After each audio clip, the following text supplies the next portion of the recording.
نحمدہ ونصلی علی رسولہ الکریم، اما بعد۔ کرونا وائرس کی وجہ سے اس وقت ملک کی تمام مساجد میں رمضان کے اس آخری عشرے کے اندر تراویح، جمعے کی نمازوں، فرض نمازوں، اعتکاف اور طاق راتوں کی اجتماعی اور انفرادی عبادتوں، اور پھر اس کے آخر کے اندر عید کی نماز کے اجتماع سے متعلق ایک مرتبہ پھر سوال اٹھ چکا ہے، اور یہ بات بار بار پوچھی جا رہی ہے کہ اس وقت علماء کی طرف سے عوام الناس کے لیے کیا تلقین اور کیا ترغیب ہے۔ یاد رکھیں کہ میں ڈے 1 سے یہ بات کہتا ہوا آ رہا ہوں کہ تمام کے تمام اہل فتویٰ علماء کرام، دینی قیادت اور تمام مذہبی رہنماؤں اور اہل مدارس اور دینی جماعتوں کے سربراہان اور علماء امت کی طرف سے بار بار یہ کہا جاتا رہا ہے کہ کرونا وائرس سے بچاؤ کے لیے تمام تر طبی تدابیر کو لازمی اختیار کیا جائے، ماہرین طب کی بتائی ہوئی ہدایات پر سختی کے ساتھ عمل کیا جائے۔ صدر مملکت، وزیر اعظم پاکستان اور گورنر سندھ اور دیگر آفیشلز کے ساتھ علماء کرام نے جو SOP تیار کی، اس SOP کے اندر WHO کی ہدایات کو سامنے رکھا گیا، ماہرین طب ڈاکٹروں کی ہدایات کو سامنے رکھا گیا، وزارت صحت کے افراد کو سامنے رکھا گیا، علماء کرام جو تمام کے تمام مکاتب فکر اور مسالک سے تعلق رکھتے تھے، ان سب کے کنسنسس سے اشتراک کے ساتھ ایک اجتماعی طور پر موقف اپنایا گیا اور SOP طے کی گئی۔ پھر اس SOP کو باقاعدہ مساجد کے اندر نافذ کیا گیا، لیکن بہت دکھ کے ساتھ کہنا پڑتا ہے، بہت ہی غم کے ساتھ یہ بات کہنی پڑتی ہے کہ ہم نے دیکھا بجائے اس کے کہ اس SOP یا اس جیسی SOPs پر منڈیوں میں، مارکیٹوں میں، شاپنگ سینٹرز کے اندر، مالز کے اندر، احساس پروگرام کے سینٹرز کے اندر، بینکوں کے اندر، شاہراہوں، سڑکوں کے اوپر بھی عمل کروایا جاتا، مگر تمام تر توجہات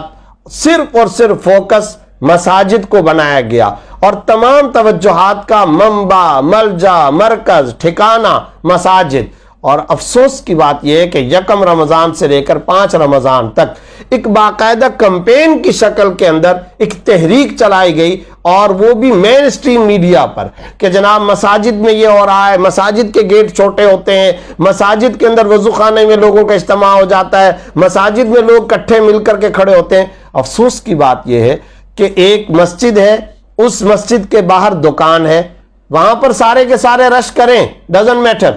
کوئی حرج کی بات نہیں، لیکن یہی لوگ جب مسجد کے اندر جائیں گے اب وہ اعتراضات کا مرکز بن جائے گا۔ چنانچہ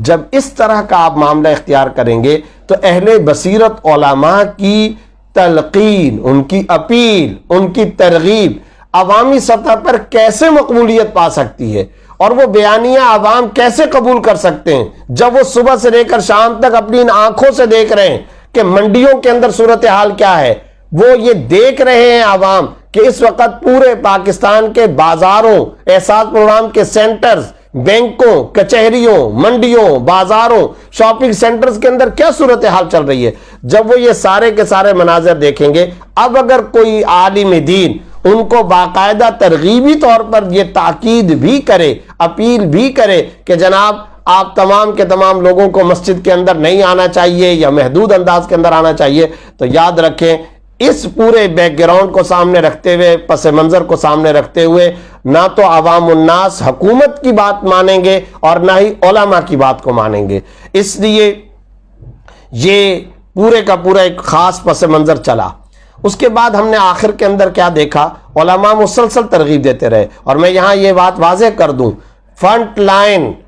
سولجرز کا لقب جہاں ڈاکٹرز کو دیا گیا، ہم ڈاکٹروں کو امت کے، پاکستانی عوام کے مسیحا جانتے ہیں، ان کی رائے کو وزن دیتے ہیں اور ان کی قدر کرتے ہیں، انہیں اپنے ساتھ بٹھا کر کے ان سے پوچھتے ہیں what is your personal opinion about this case، اس معاملے میں آپ کی پرسنل اوپینین کیا ہے۔ ہم ایک ایک ڈاکٹر سے پوچھ رہے ہیں، ہر ڈاکٹر آج کے دور میں جس عالم دین سے ملاقات کر رہا ہے، اس عالم دین کا پہلا سوال اس ڈاکٹر سے یہی ہوتا ہے کہ کرونا وائرس کی سچویشن اس وقت کیا چل رہی ہے، اجتماعی طور پر بھی، انفرادی طور پر بھی۔ لیکن بہت ہی افسوس کے ساتھ کہنا پڑتا ہے، بہت ہی دکھ کے ساتھ کہنا پڑتا ہے کہ علماء نے جو مسلسل کمپین چلائی، ISPR کی طرف سے باقاعدہ اس کو اپریشیٹ بھی کیا گیا اور اس کی تعریف بھی کی گئی کہ فرنٹ لائن سولجرز کے اندر جہاں ڈاکٹر شامل ہیں وہاں علماء کا کردار بھی بڑا مستحسن اور لائق تحسین رہا. لیکن ہمارے مختلف صوبوں کے اندر جو مقامی لوکل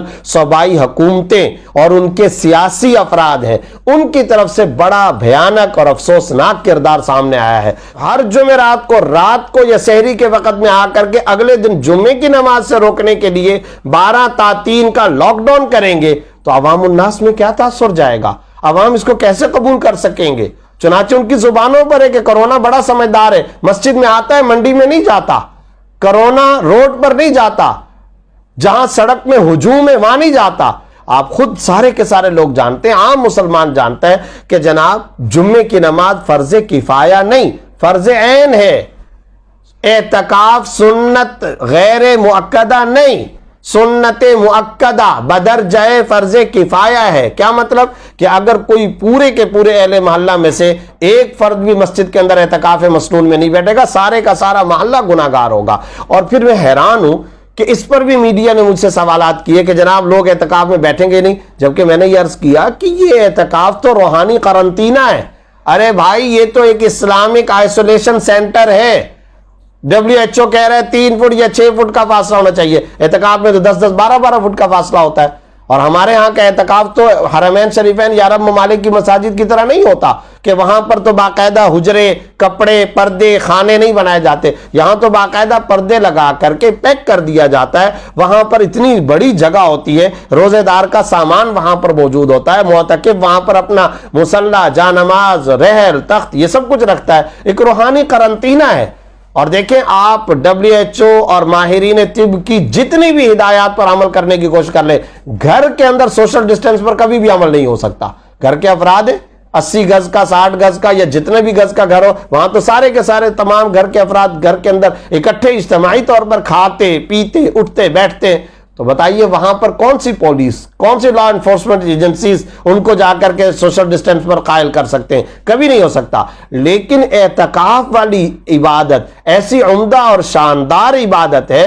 کہ جہاں اس کے اخروی فوائد اپنی جگہ، راز و نیاز کا موقع ملتا ہے، تنہائی گوشہ نشینی کا ایک معتکف کو موقع ملتا ہے. اس کے ساتھ ساتھ معتکف کا معاملہ یہ کہ وہ تو اس 10 دن کے عرصے کے اندر تو اپنے گھر والوں سے بھی جدا رہتا ہے.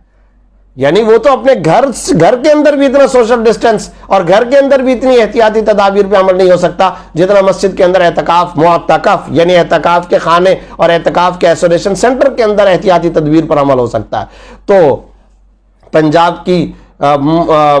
حکومت کی طرف سے لوکل یہ کبھی خبر سننے میں آ رہی ہے کہ شورٹی بانڈ پر دستخط کروائے جا رہے ہیں اور ان سے باقاعدہ اسٹامپ پیپر پہ دستخط ائمہ کرام سے لیے جا رہے ہیں کہ جناب اعتکاف کے اندر کوئی نہ بیٹھ جائے. لاکھوں روپے کے جرمانے کرنے کی دھمکیاں دی جا رہی ہیں. کہیں پر یہ صورتحال اور کہیں پر یہاں پر کیا معاملات دیکھنے میں آ رہے ہیں کہ سڑکوں پر سینکڑوں نہیں ہزاروں لوگ جلوس نکال رہے ہیں. لیکن دوسری طرف جمعے پہ پابندی، تراویح پہ پابندی کی بات. ہر جمعرات کو رات کو 12-1 بجے یا سحری کے ٹائم پر کوئی نہ کوئی آفیشل منسٹر آ کر کے میڈیا پر اعلان کر دیتا ہے کہ کل کے دن اس طریقے سے بندش ہوگی. تو ظاہر ہے عوام پاکستان کے دماغوں میں یہ سب سوالات اٹھتے ہیں. اور اگر کسی آفیشل کو ان سوالات کا مطالعہ اور تجزیہ کرنا ہے کہ عوام کیسے سوچ رہے ہیں، عوام کس طرز اور انداز سے سوچ رہے ہیں، تو انہیں جا کر کے ایک مرتبہ سوشل میڈیا کا جائزہ لے لینا چاہیے. سوشل میڈیا کا مطلب کیا ہوتا ہے؟ سماجی ویب سائٹ، سماجی رابطے کی ویب سائٹ. سوشل میڈیا کا یہی مطلب ہوتا ہے. وہاں پر دیکھیں عوام الناس کی صورتحال کیا ہے، گلی کوچوں کے اندر لوگ کس انداز کے اندر سوچ رہے ہیں. لبرل سے لبرل، سیکولر سے سیکولر فرد بھی اگر کوئی ہوتا ہے جو کبھی نماز نہ پڑھنے والا ہو، مسجد کی بندش اہالیان پاکستان میں سے وہ افراد بھی کبھی قبول نہیں کرتے. کوئی لبرل آدمی یہ نہیں چاہتا کہ مسجد بند ہو، اس لیے کہ ہر آدمی ظاہر ہے کہ ایک نہ ایک وقت مختصر یا تھوڑے یا زیادہ وقت کے لیے اللہ کی طرف تو رجوع کرتا ہے. اور آج ان کو کہا جا رہا ہے مساجد کی طرف نہ جائیں، تو ایک حد تک، ایک وقت تک تو یہ سب کچھ کیا جا سکتا ہے. لیکن اس کی مسلسل بندش اور مسلسل بار بار اعلانات کے ذریعے سے 50 جگہیں کھلی ہوئی ہوں، مساجد کی بندش کی نوٹیفیکیشن جاری کر دیے جائیں، تو پھر یاد رکھیے کہ ان نوٹیفیکیشن کی عوامی سطح پر کس درجے کی مقبولیت ہو سکتی ہے. اس کا اندازہ لگانا کوئی مشکل کام نہیں. پھر ساتھ ہی ساتھ میں ایک بات اور بھی عرض کرنا چاہتا ہوں، وہ یہ ہے کہ ہمارے ہاں کا ایسا ڈیولپمنٹ، ایسا آرگنائز سسٹم نہیں ہے جیسے ترقی یافتہ ممالک کے اندر ہے۔ میں نے شروع سے یہ بات کہی تھی کہ ڈیفنس، کلفٹن، سی ویو، سٹینڈرڈ کے علاقے، پوش ایریاز، وہاں پر اگر آپ نے ایک اسکول بند کر دیا، اگر آپ نے ایک مکتب، مدرسہ، مسجد کو بند کر دیا تو وہ لوگ کیا کریں گے؟ ٹھیک ہے، اپنے گھروں میں جا کر کے بیٹھ جائیں گے۔ لیکن آپ ذرا مجھے بتائیے کہ کراچی کے مضافاتی علاقوں میں اس وقت صورتحال کیا ہے؟ لیاری، کورنگی، اتحاد ٹاؤن، بلدیہ ٹاؤن، شیر شاہ،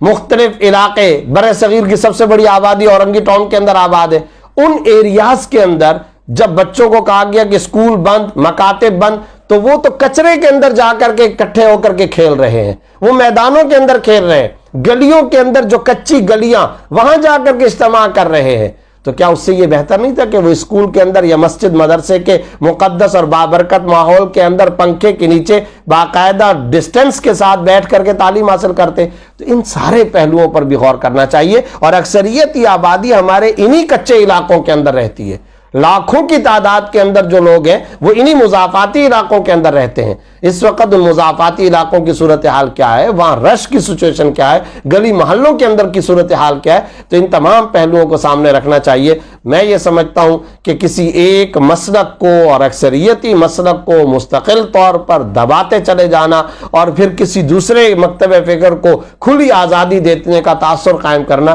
یہ انتہائی نامناسب طرز عمل ہے۔ اس پر حکومت وقت کو، اداروں کو، مقننہ کو، ارباب اقتدار کو بہت ہی ٹھنڈے دل کے ساتھ ضرور سوچنا چاہیے، اور کوئی ایسا رویہ، ایسا طرز عمل، ایس او پی اور ایسی کوئی احتیاطی تدابیر پر مشتمل پیکج دینا چاہیے کہ جس کے اندر اب مساجد کو کھولا جائے، نمازوں، عبادات، فرائض اور واجبات، حتیٰ کہ عید کی نماز اور طاق راتوں کی عبادتیں بآسانی اور بخوبی ادا کی جا سکیں۔ اللہ رب العزت ہم سب کا حامی و ناصر ہو۔ وآخر دعوانا الحمدللہ رب